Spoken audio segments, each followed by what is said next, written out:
So every mother who has a child over the age of 4 knows what it feels like to hear your child's language literally change overnight.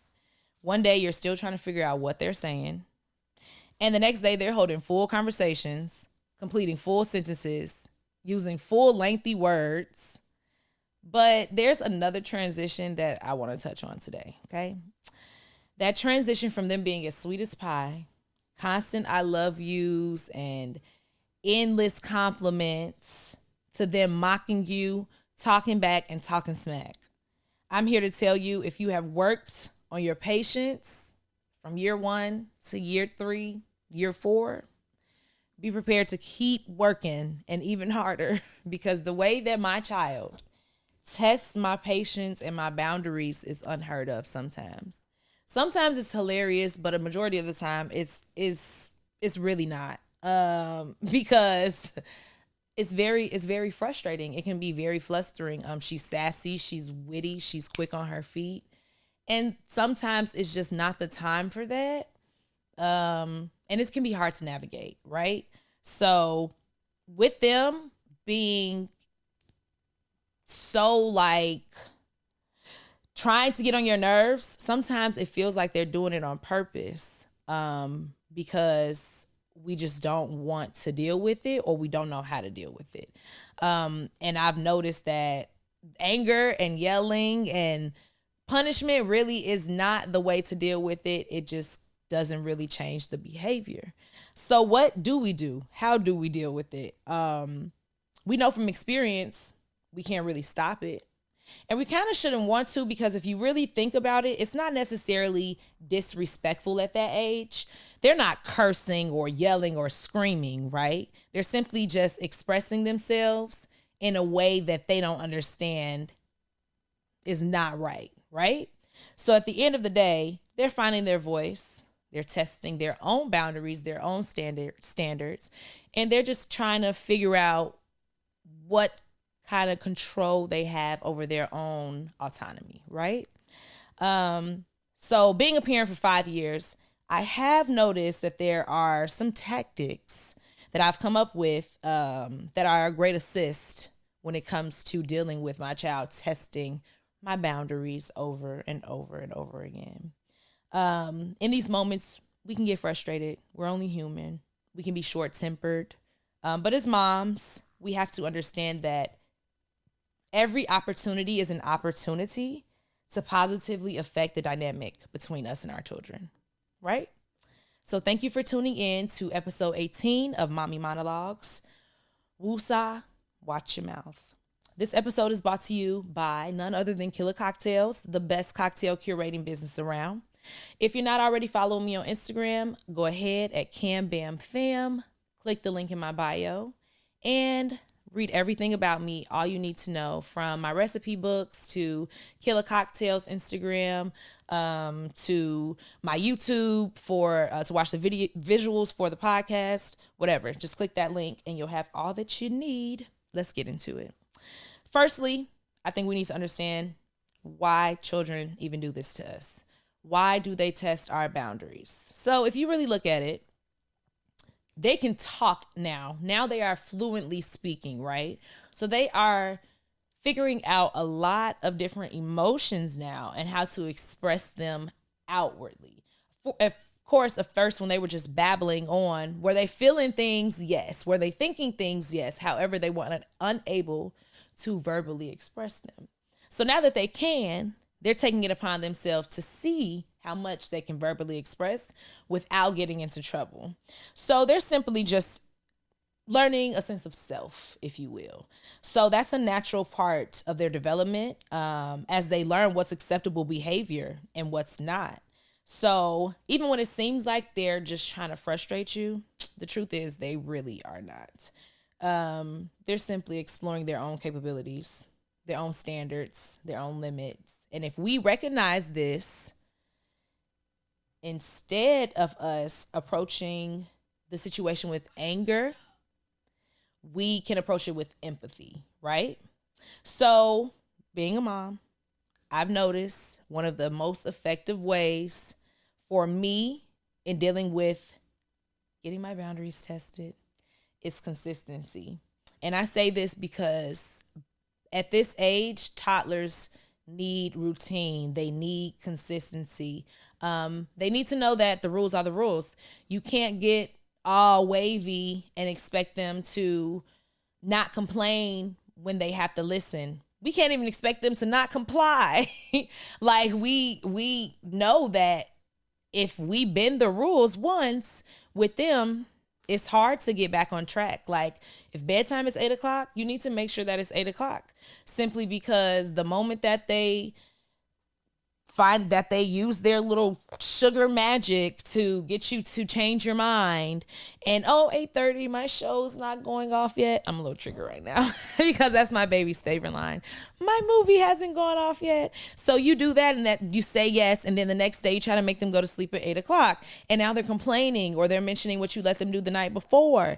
And it would be so much better to just create a routine, stand on that, make them follow it, even if they do get upset or have a tantrum or whatever the case may be. At the end of the day, consistency does help them feel secure, and it does help them understand that there's structure within their environment. So you don't have to be tough. You don't have to be rigid. You don't have to be all sergeant-like or whatever. But having a routine reduces the back and forth, the tug of war. Bring it down a notch. You know that your bedtime is 8 o'clock. It's no different than yesterday, the day before. It won't be any different tomorrow. Good night. And that's just it. Communication is another key aspect. My child being 5 years old, she speaks very well. She expresses herself very well. I find it very important to vocalize to her how she makes me feel when she says or does certain things, when she hurts my feelings, when she makes me sad, whatever the case may be. I find it important for her to know how she makes me feel because, first of all, I want her to know that I am your mom, but I am also human. I am not a steel wall. I have feelings. But I also, more importantly, want her to know, even aside from me, how you treat people around you, strangers, friends, coworkers, whatever may have you, is a clear indicator of who you are as a person. So I want her to know, like, you have to speak to people with kindness and respect. Even sometimes when people don't do the same for you, like, you kind of have to like, oh, okay. You don't have to let people make you into who they are, right? So I definitely am one of those parents as well. I tell my kid why I won't allow her to do something. And this is important for me because I think growing up, all the grown people, like, they tell you to do something or not to do something. And we were like, why? And they're like, because I said so. And then, like, we go do it anyway, you know? And I feel like looking back, and I think that them not telling us why we couldn't kind of encouraged us to do it more, I guess, because it's like, you're not telling us the consequences of our actions. And we're very curious at this age, and we just now want to find out why. Like, I literally remember I was probably like 5 or 6, and we were having a little cookout at my old house, and there was like candles being lit outside, and they were like the bug candles, and the lighter was still out there. And I remember asking, I think my dad or my mom or someone asking, like, oh, what is this? Like, oh, can I play with this? And they were like, no. And I'm like, why? And they're like, don't worry about it. And I'm like, okay, I'm not going to worry about it. Like, they left the lighter there and, like, went back in the house, like, whatever. I mean, I went in the house with them. They didn't leave me back there with the lighter. But when, of course, naturally, I go in the house, I let them see them go off and do their thing. And now I'm going back to the backyard so I can play with this lighter. And so I played with the lighter, and, you know, everything was safe and cool at first until I heard the door open, and I stuck the lighter underneath my shirt after playing with it for like 3 minutes probably. So I had a big blister on my stomach, and like, I couldn't tell anyone, but had my whoever, I wish I could remember who it was, had they told me, you don't play with lighters or fire because you will get burned and it will hurt really bad and you will be crying, or we'll have to take you to the hospital. Take it to the extreme if you have to. I wouldn't have played with that lighter. Some bad kids do it anyway, whatever the case may be, but you kind of lower the chances. You know what I'm saying? So when I tell my child something, I do let her know what her consequences are and why she can't do something. But like, in addition to that, depending on the situation, I feel like choices kind of empower kids to feel like they have control over their own autonomy. So I say that to say, like, I notice that when I tell my child what to wear or what shoes to put on or whatever may have you, she typically just wants to go against what I said, because that would only be right? Me actually telling you to wear the shoe that matches your outfit is too much like right? So I tell you to do that, and that triggers something that makes you feel like I'm not giving you a choice. So you pick the shoe that it doesn't go with your outfit at all. I mean, and I let her, but I also picked up on the fact of like, she really did want to wear the shoe that went with her outfit, but she didn't like the fact that I didn't give her a choice. So I would start saying like, hey, so which shoes are you going to wear? Are you going to wear those or are you going to wear those? And she's like, I'm going to pick the shoe that goes with my outfit, but I picked it. You know what I'm saying? So it's kind of like, you making the kid think it was their idea because you never wanted to be a power struggle. And now it's to the point where she picks out her own clothes and wears whatever she wants to wear anyways. And I don't mind, because that takes less stress off me of her getting sad about an outfit that I picked out or whatever the case may be. And I mean, even time in the morning, like, she's excited to pick out her clothes. So that's fun. Positive reinforcement. That is a tool that I use endlessly. When she behaves well, follows instructions, does what I say, does what I don't say. Like, I didn't have to tell her to do something. I acknowledge her at every turn. I praise her. Sometimes for no reason at all. I always talk about my kid drawing. She does. She draws every day. She brings me a drawing every day, and it goes on the fridge, and that's just what we do. But I give her a lot of encouragement and celebration for these drawings. One, because they're really good. Two, because this is something that over the course of time, she's staying really consistent with. And three, I just know it's going to make her feel really good. And I feel like in turn that will encourage her to do the things that I want her to do, because the reinforcement and the compliments and the accolades or whatever make her feel so good.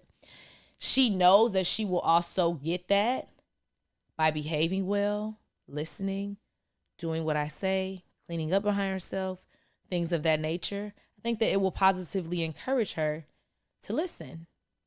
And it has, especially now, because now that like we've moved out on our own and stuff, because she's responsible for, like, I do the deep cleaning, of course, but she's responsible for keeping her room like tidy throughout the week. And I go in her room, but rarely, honestly, because I'm just like, did you clean up? And she's like, no. And I'm like, go clean up. And if I have to tell her, then I go in her room, because now she wants me to see it. But then it got to a point where, did you clean up? Yes. Do you want to come see it? Because she wants those praises. And I know that she cleaned up so she can get those praises. And I'm down with that. Whatever floats your boat, like whatever makes you do what needs to be done. Because at the end of the day, they want to be praised. They want to be told, just like us, that they're doing a good job. Something as simple as, oh, I see that you cleaned up your toys today. Good job. That makes them feel really good, as it would us. So imagine them at like their little 5-year-old hearts. So I think that, like I said, repeat behavior, that's what it encourages. And it helps them understand that they have responsibilities too, and that certain things are expected of them. Because as loud and crazy, rowdy, whatever, as my child gets, I know that it makes her feel really good to impress me. So I always try to show her that I'm impressed. Lastly, because I always try to talk about how important it is to just model the behavior that we want our children to reflect, right? So they learn a lot by just looking at us, looking at what we do, how we move, what we say, everything. So there's nothing better than to show them how we want them to be.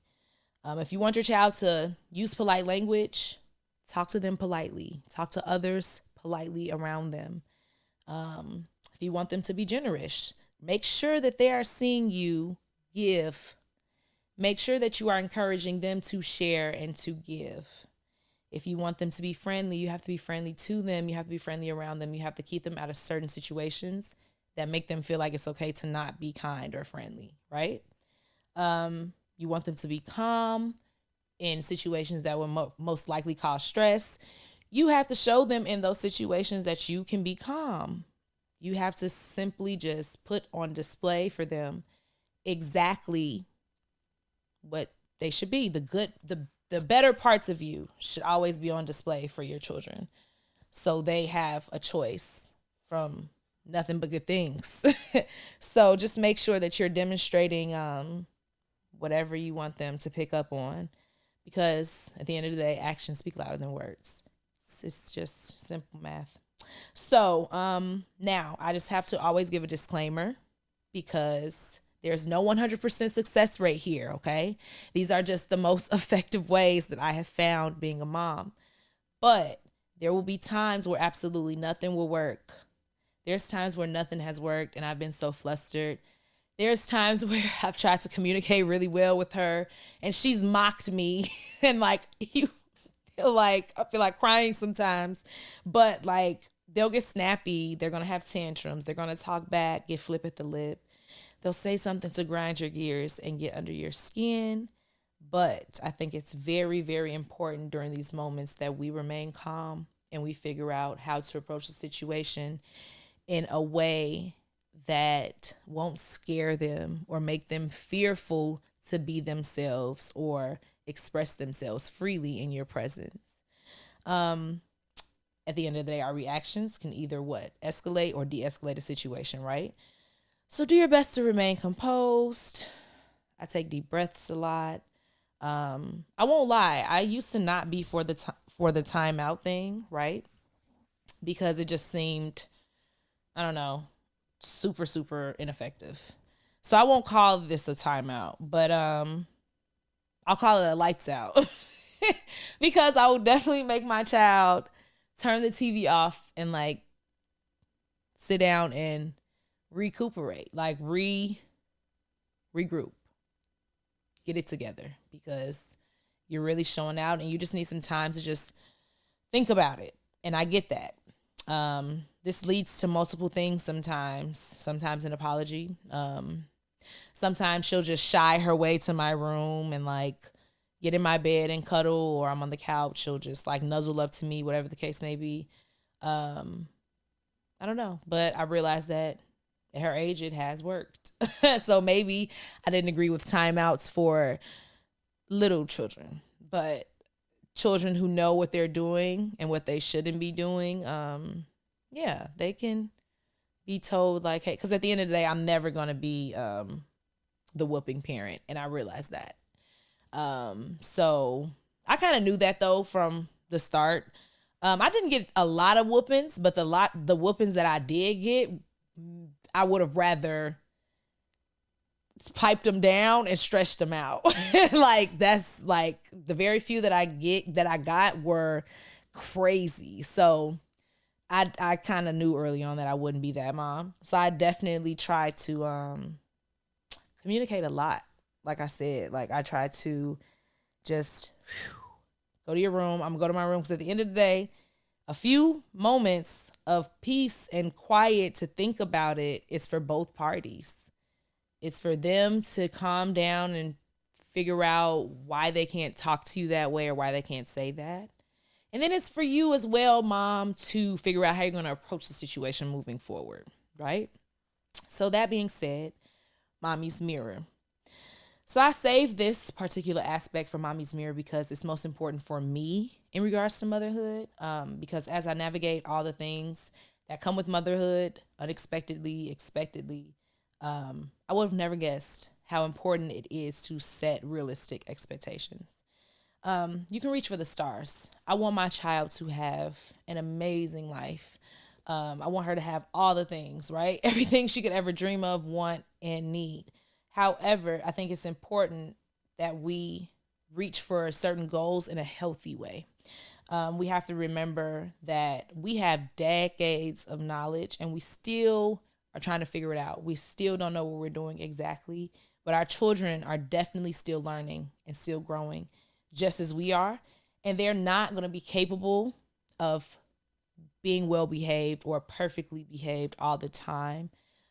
Even we mess up. So imagine how kids that are just trying to figure themselves out, get to know themselves, get to know us, watching us change every day while we watch them change every day, because at the end of the day, everybody's changing. So we have to remind ourselves, like, we know that they're still figuring this out. So understanding their developmental stage can help us set the appropriate expectations.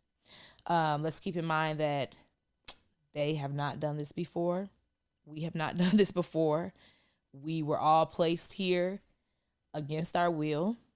And yeah, that's just what it is. Like, we're here now and we're just all figuring it out. But one thing we have to do is stop expecting for us to tell our children something one time or even 5 times and think that they're just going to whip themselves into shape, because unfortunately it just doesn't work like that. So yeah. I also want to remind ourselves, as always, let's make sure that we are taking care of ourselves, because we cannot be anything to our children if we are not in a good space mentally, emotionally, physically, spiritually, whatever. We have to show up as our best selves to give them. Otherwise, it honestly is pretty invaluable. And that sounds kind of crazy, but at the end of the day, it's like the trickle down effect. Like, what are you? What's coming down to your kid? Like, what kind of day are they having because of the tone that you set? Like, what's their attitude because of how you approach something or how you said something to them? Like, all of that matters.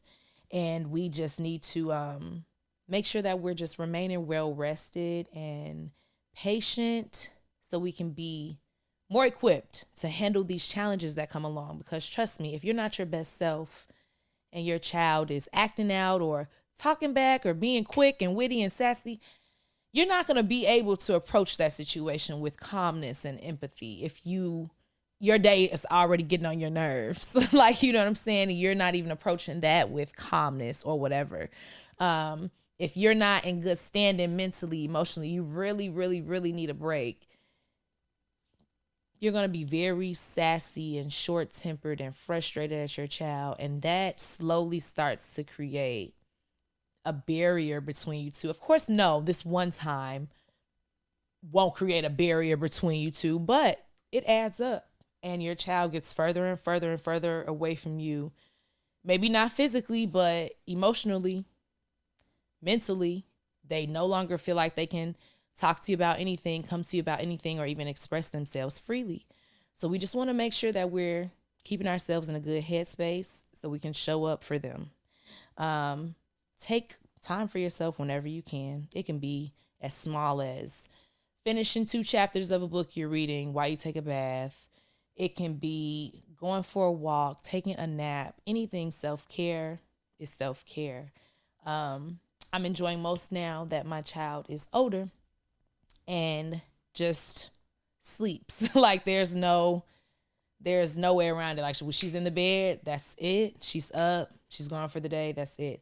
I can sleep as much as I like, and I definitely make up for it. Yeah, I'm making up for all the time that I couldn't sleep, because now I for sure get my rest, and I realize how important that is for a healthy head.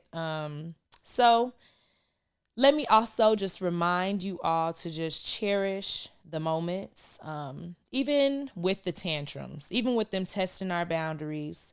I think that we need to remember that there are endless moments in comparison to those moments that are filled with joy and happiness, love, laughter. A toddler's curiosity is just a zest for life at the end of the day.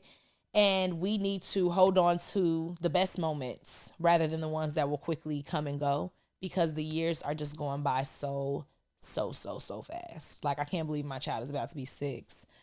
I literally feel like I just had her. I literally feel, and people say that a lot. And it's like, I used to say it like probably like, oh, year 3. And then sometimes I might joke about it.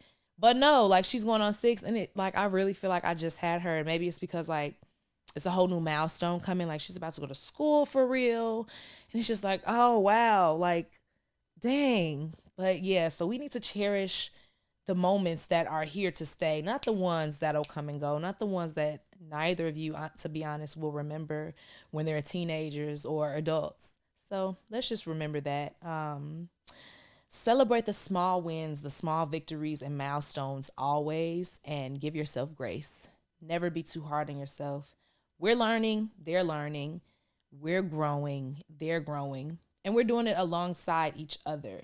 So, navigating motherhood during the toddler years has been a very, very unique experience, but it's been a challenge. So, with patience and consistency, empathy, and just a lot of love to go around, I personally know that we can guide our children through this stage, because it's not always going to be like this. So, we can guide them and still keep our sanity.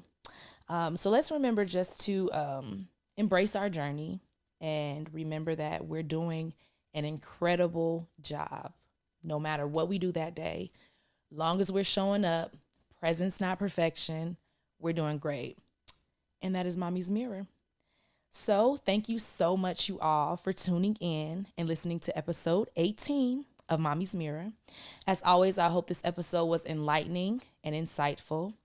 Stay grounded and stay on the course. And let's just keep embracing this journey of motherhood with love and dedication. Those who can relate, like, comment, tap, and share and tap in. Those who can't, please send it to someone who can. I will see you all next week. I got to go be a mom.